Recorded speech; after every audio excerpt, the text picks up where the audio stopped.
Welcome to the Voice of Retail podcast. My name is Michael LeBlanc, and I am your host. This podcast is produced in conjunction with Retail Council of Canada.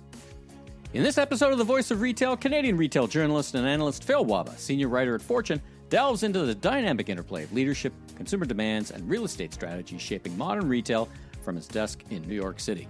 From Walmart's operational consistency to department store closures, Hudson's Bay, which didn't have to end this way, and turnarounds at Gap and Foot Locker, Phil highlights the critical importance of clear value propositions and quality execution. With insights into emerging brands and evolving technology, this conversation provides a roadmap for thriving in today's highly competitive retail landscape and is a do-not-miss episode. Phil, welcome to the Voice Retail Podcast, my friend. How are you? I'm good. Thank you for having me. Looking forward to our chat. So thank you for joining me. It's a real treat. You and I were just together in Las Vegas. We cross paths every now and then, but just not often enough. So real treat for me. Where am I finding you this morning? Back in New York at my office. Fantastic. Now, where were you born? Where were you brought up? Born and raised in Montreal, educated mostly in Canada, and then moved to New York in 1997. Well, I saw that in your bio. I knew you were Canadian, and I didn't realize you'd gone to University of Ottawa. You went to HEC, and then you went and did a degree at Columbia. Now, it looks like you've got such a great business education background, and did you ever practice? Were you a practitioner before you became a writer? Like, where did that passion for business and writing come from? Well, I've always loved the news, and in fact, I had a whole other career before journalism as a Canadian Trade Commissioner in New York. I had no idea. And then I've always loved the news, and it's I'm up in the peanut gallery like analysts and consultants and journalists. So, but I do try to understand the problems that retailers are really facing and other companies as well. But yeah, it's I love learning. Yeah. Well, as with that trade background, I can't imagine a better background for the chaotic days that we're in, because it's certainly reverberating in and around retail across North America differently, but it is certainly reverberating, right? We heard that loud and clear at this Shop Talk event we were at with this kind of uncertainty around. In America, the retailers are more worried about the uncertainty of, I don't know what's coming next, right? Is that your... No, absolutely. Retailers don't need uncertainty, and also it's just I'm going to get on my soapbox for a nanosecond, but it's a little it's never really helpful for two very close friends or two very close allies to suddenly have a unnecessary conflict. It doesn't help anybody, and certainly doesn't help businesses, including retailers. Let's talk about how you wound up at Fortune magazine. So what do you do there, and what's your beat? And let's talk a little bit about your trade craft before we kind of get into retail. Sure. So I was at Reuters. My first job in journalism was at Reuters. I initially covered bankruptcies, and there were a lot of retail bankruptcies at the time. Ended up covering retail, and then I came to Fortune 11 years ago because they wanted to beef up that coverage. And the rest is history. But about 3 years ago, although I still follow the retailers closely, I did expand that to leadership across industries. But obviously, there's a lot of change and drama in the retail world, and leadership matters a lot. And we'll get into it. But some of the companies doing very well, it's because they have strong leadership principles in play in retail, and vice versa. Interesting. Now it's just a bit of a trade craft. Like it's writing for Fortune is a longer form content. It's not a daily, it's not a newspaper, it's not writing. Do you find that you have time to dig into these issues? Is that what you love so much about working where you do? Yeah, I mean, there's a mix of both. And it's comparable to the world of retail. We used to be online or physical, the magazine or online, and now you have to be able to do both. And so I sometimes do a quick analytical hit when there's a CEO change, but it is very satisfying to dive in and get to understand how a business works more closely. About a year ago, I did a profile on Costco, and I spent a day with them in Issaquah. And the CEO was showing me around and explaining me how things work and how they source and why they put things where they put them in the store. I love that stuff. I really love to nerd out. Fun. Well, leadership and retail, man, it's in the news today. We're talking on Monday. The news just broke that Primark's Parmesan has has resigned. I don't know if you saw that in the news. It's kind of breaking news after a error of judgment. So you don't see that. I've met Paul. He's a great merchant. So that's a real loss for Primark. Yeah. Yeah, well, it's probably not good for them, given that they're still quite small here in North America. I was visiting my in-laws in the Netherlands 2 weeks ago, and there are quite a few Primarks there, and I know that they're all over Europe. But problems happen. But part of leadership planning is making sure you have a good bench, and also that other executives can steady the ship during a period of transition like that. Sure. Well, their U.S. We've interviewed Steve Dennis and I have interviewed their U.S. president, and he's a sharp individual. So I guess what you say about backbench. All right, so let's get into this. So kind of an overarching question. You've been observing retail and business and leadership for a bunch of years, over a decade. How have you seen, as things move around, as fast as media is changing, retail is also changing. Now, how do you view the reaction to the retail industry to the new demands and the strategies that are put upon them? And classically, that's described as kind of the move to online, but we know it's more complex than that. I mean, even in the COVID era. How do you see the retail industry as an overview in terms of their ability to respond to these changes? Some large, some small, but overall, pretty much nonstop. Well, I have to say, if I have to look back at the last 10 years, I give the retail industry a B-. And the thing is that not all the pupils are the same in class. And I have to say, like, retailers like Walmart and Costco have really risen to the challenge. And I don't think consumers changed all that much, or their very nature. What they always wanted is what they still want, which is good prices, good service in store, and products that are well chosen. But the twist is that they have wanted to be able to go between stores and brick and mortar more seamlessly. And I think a lot of retailers, some of whom are no longer here, some who at first resisted it but finally got with the program, are seeing that if you give the customer what they want, and in the way they want it, which is how they've always been, they stick with you. And, a lot of stores to this day are super crowded, and people love to go there. So I think that sometimes the tectonic shift, as described, it's a bit overplayed. It's just consumers, they want what they want, and they always have wanted. So if you can figure out how to tweak your business model, you reap the rewards. Let's narrow the lens down to the department store sector a little bit. We'll talk about Hudson's Bay in Canada in about a minute. We'll spend some time on that for sure. But as you look at the overall department store sector, Steve has often described it as a sector in 20-year decline. You see stores deciding that their best choice is to get smaller. Are you seeing anyone adapting or adopting a different store format or experience, just kind of dovetailing into your last question, where they can craft some long-term success? I mean, the big names come to mind: the Macy's, the Kohl's, the Dillard's, the Saks, or Neiman Marcus. Where do you see them winning, and where do you see them kind of hesitating into adopting into the future? Well, I think it's tempting for a lot of retailers, not just the department stores, to close stores. And very few of them that have closed stores have ever stopped closing stores, And, I did a piece on Dillard's a few months ago, and their store count has been pretty much the same for 20 years. And they're super profitable. And, Macy's are a lot of promising things, and I think they will be okay long term, but they've been closing stores pretty consistently for the last 10 years.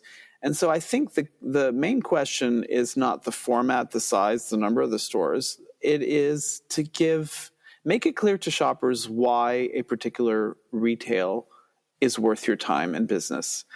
And I think that there have been a lot of distractions. There have been a lot of pursuits. But you look at a company like Dillard's. Okay, Dillard's is having a pullback, but their top line is roughly the same as it was 10 years ago. But they're focused on neat stores, having strong store brands, and having enough national brands, and being fashion forward just enough to satisfy the shopper, but without going bonkers. And they're doing quite well.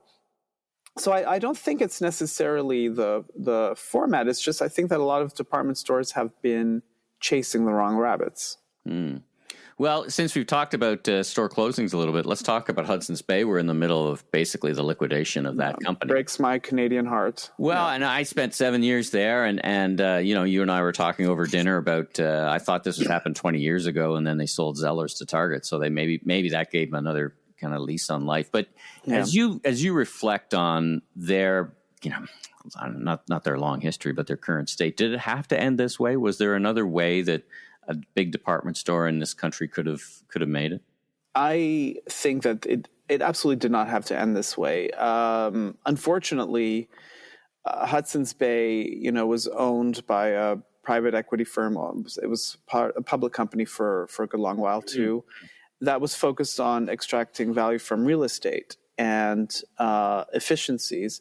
I mean, Lord & Taylor was also disappeared a few years ago, and that was part of Hudson's Bay Company, which, now, right now, whatever that shell was is Saks Global. And they simply didn't invest in Hudson's Bay stores. They didn't do much to enliven the stores.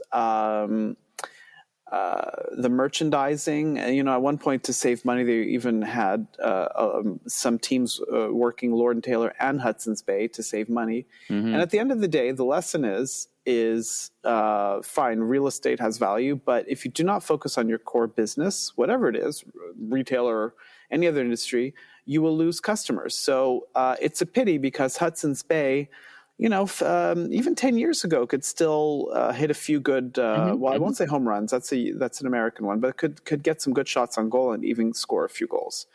And it really did not have to end this way. It was underinvested in and was clearly neglected, and some people say it was just serving as a cash cow to enable what is now Saks Global to buy Neiman Marcus. Anyway, it just feels like the focus is on everything except the basic retail. That's an interesting point. And as I look at the media around the whole decline or liquidation, it's not often spoke of the role of the bigger role, right, of the Saks, Neiman's, and Saks Global. I mean, we saw in Sears, and we saw then in Toys R Us, how a U.S. parent was either in trouble or just saying, listen, I'm just going to use that as a cash generating machine until there ain't no more cash left. Do you think that that's an underplayed element to the story? And I guess a follow-up is this going to be worth a while to Saks and Neiman's? Does this give them hope for survival in America that they've can at least focus time and attention, I suppose, on the homeland?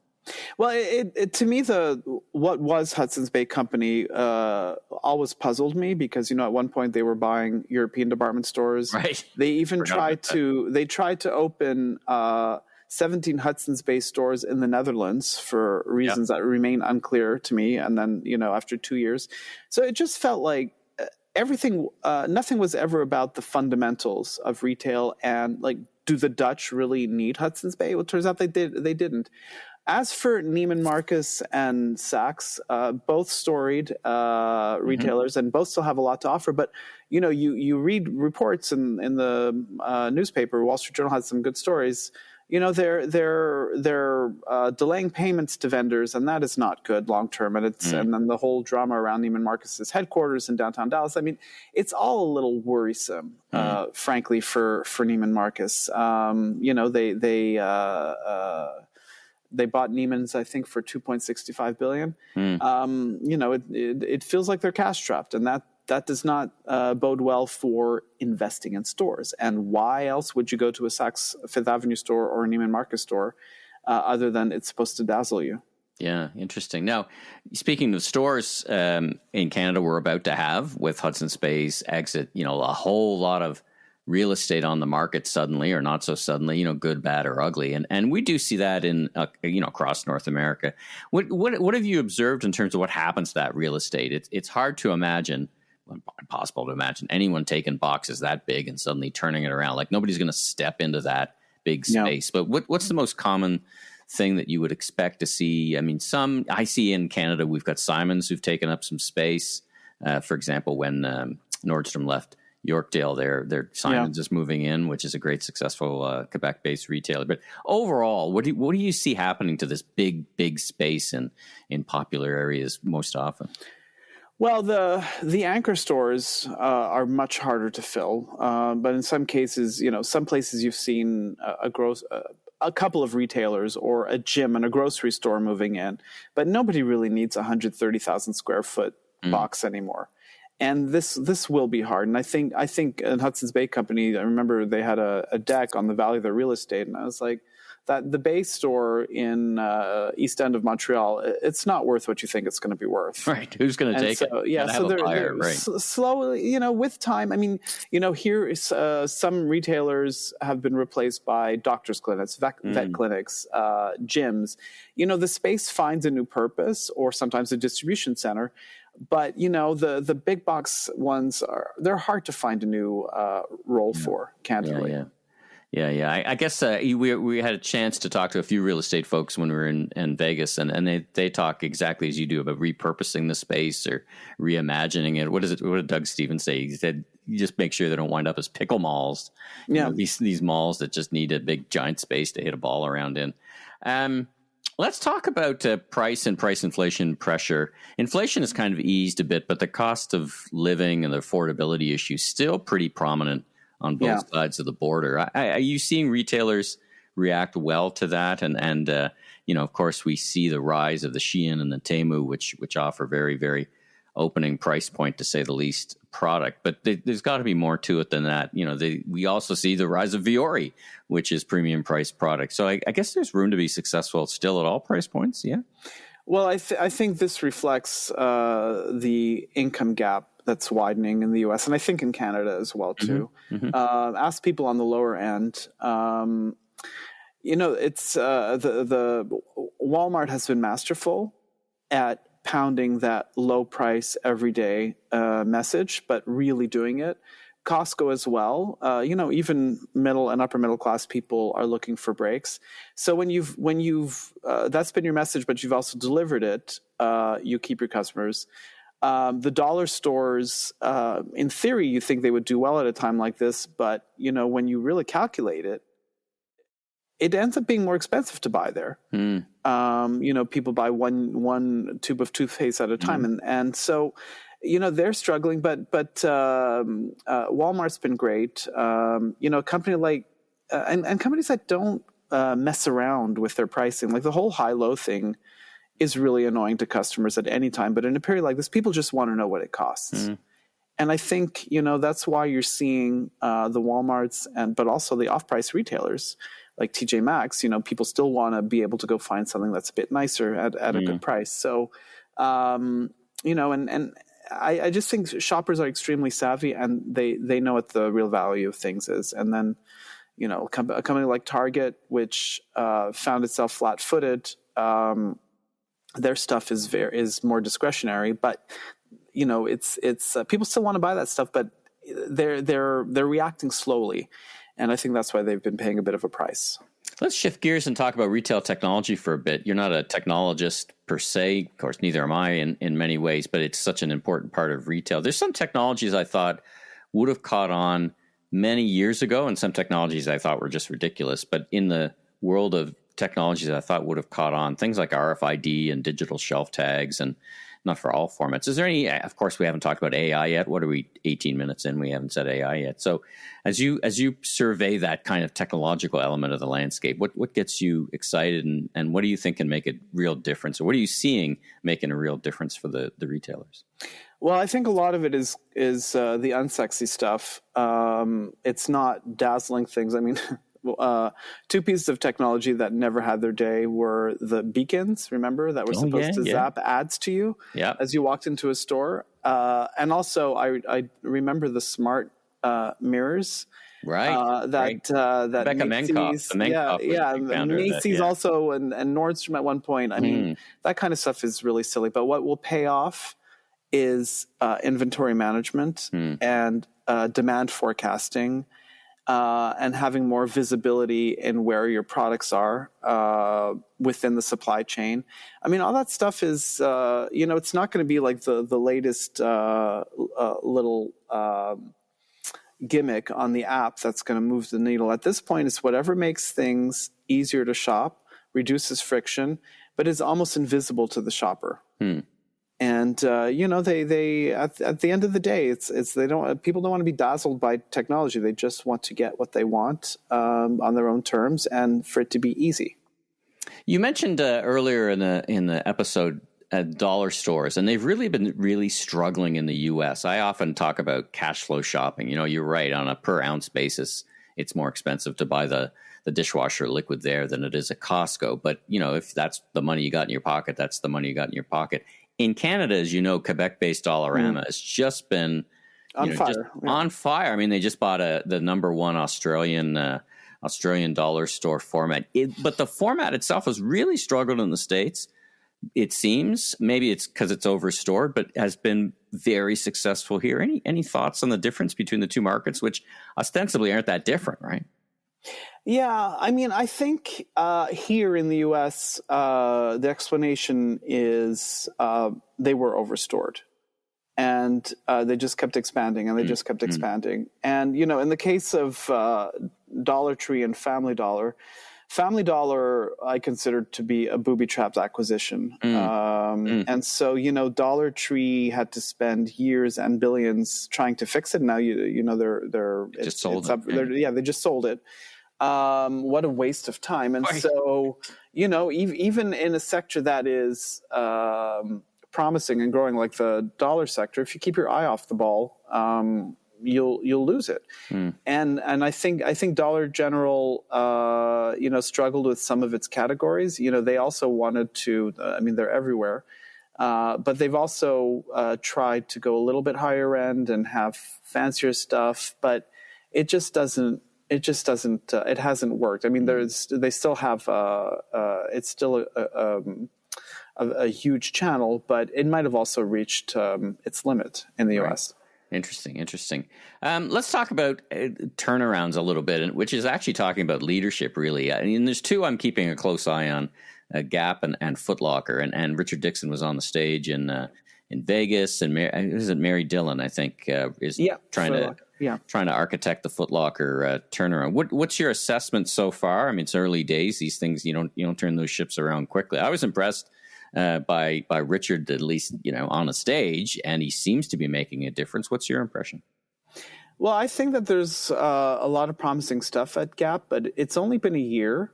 And, we've seen this before. Sometimes it turn around the early parts. There's low-hanging fruit. But, I look at a company like Abercrombie, and I see parallels. Abercrombie was extremely damaged, and then Fran Horowitz came in. She changed the culture. Remember, it used to be, there was that very problematic CEO, and it was almost like a dictatorship. And they've just been firing on all cylinders. I mean, I wrote a story 3 years ago, and here they are about how they've turned around 3 years later. They're still having incredible comps, and it's the basic. Probably one of the biggest retail turnaround stories of it's incredible. Decade, if not my career. It's huge, right? They were so close to just being done.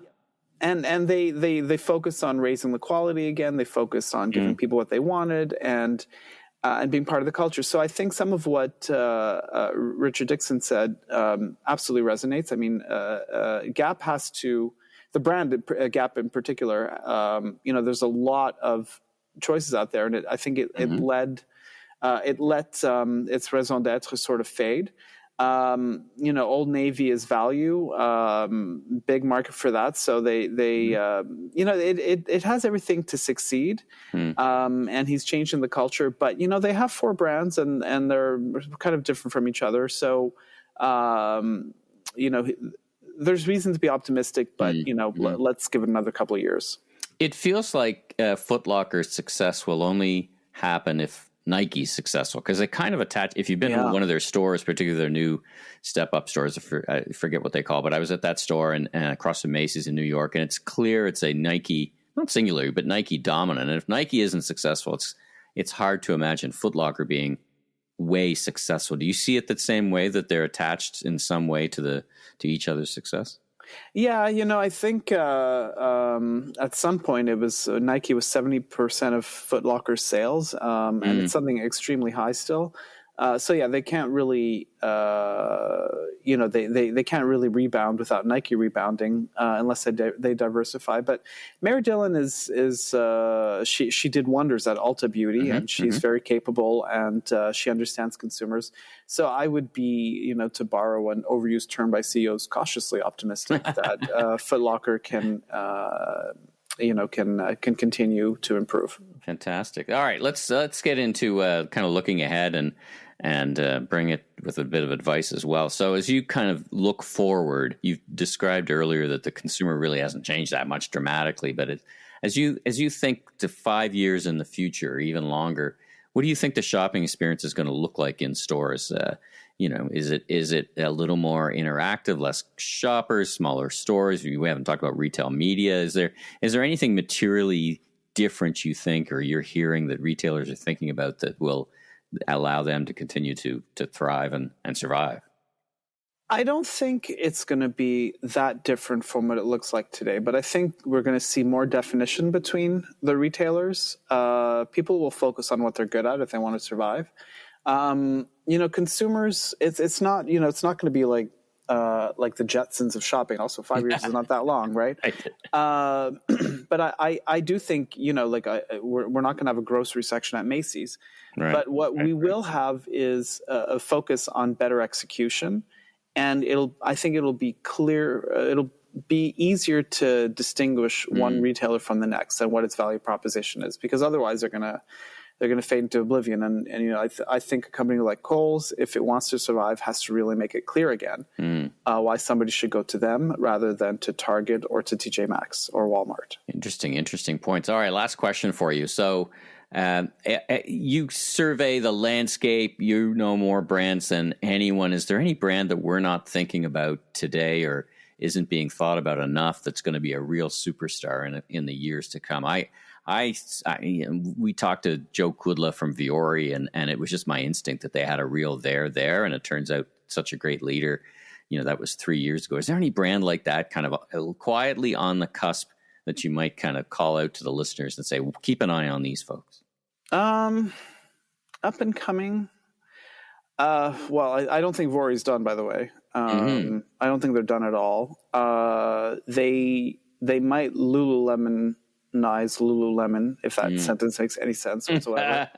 But I asked him when we were on the mic years ago when he was going to open up in Vancouver and poke the bear a little bit, and he just kind of laughed.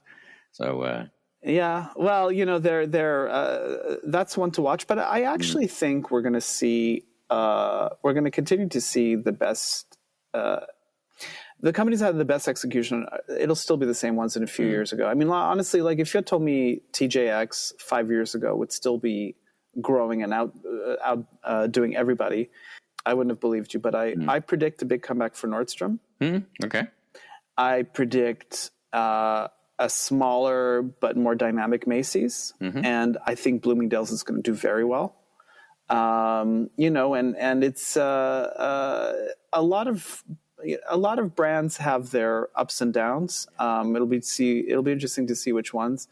I would have predicted. I would have put Primark in that, not globally, but in the U.S. Right, they're pretty small footprint, not even here in Canada yet. But they're going to have a leadership change. But I think they got potential. What do you think? Absolutely. I think Primark has potential, but, I feel like we were hearing about it 8 years ago and they went slowly. But here's one brand I think will finally expand in the U.S. in a meaningful way is Uniqlo. They took a couple of stabs at the U.S. Now they have a few stores, but it's just, their stores are great. Their product is great. And I think there's enough. I would not be surprised to see them really, really, really explode finally, because they're huge in a lot of markets. And stumbled twice here in the U.S. But I think the time is right for them. You got me thinking about a very similar type story, Decathlon, who stumbled in the States, big global. They're the biggest global player in sports, but they got some stores here in Canada. Expanding slowly, but really they went in, then went out, and I'm kind of a little bit surprised. They're they got big competitors, Dick's Sporting Goods, JD Sports, but I'm a little surprised they're not making bigger moves in the States. Yeah. Yeah, I guess they need to be careful, but I agree with you. I mean, they have one in downtown Montreal that I visited, and also they're in the Netherlands. There are quite a few of them. They're all over the place. But this is a brilliant company, and I think they're cautious, and it's the same reason. It's the U.S. is hard, but like Canada's hard, right? So, and we've seen Retail's a lot of retailers. Hard. Yeah, well, a lot of Canada has really stumped a lot of U.S. retailers. So, the U.S. is an extremely complicated thing, and go big and go well, but you have to go well here. What did you call it? I have to remind the listeners. What would you describe it as? Canada was the Bermuda Triangle of retail for a lot of American retailers. It's funny, right? Well, you can ask Nordstrom, you can ask Target, you can ask Saks now. Saks Fifth Avenue is out. Added to that list, right? J. Crew stumbled initially. Yeah. You cannot treat Canada like an oversized Minnesota. You just cannot treat another national market as an extension of your own, no matter how similar. It's just it's a classic mistake that you see around the world.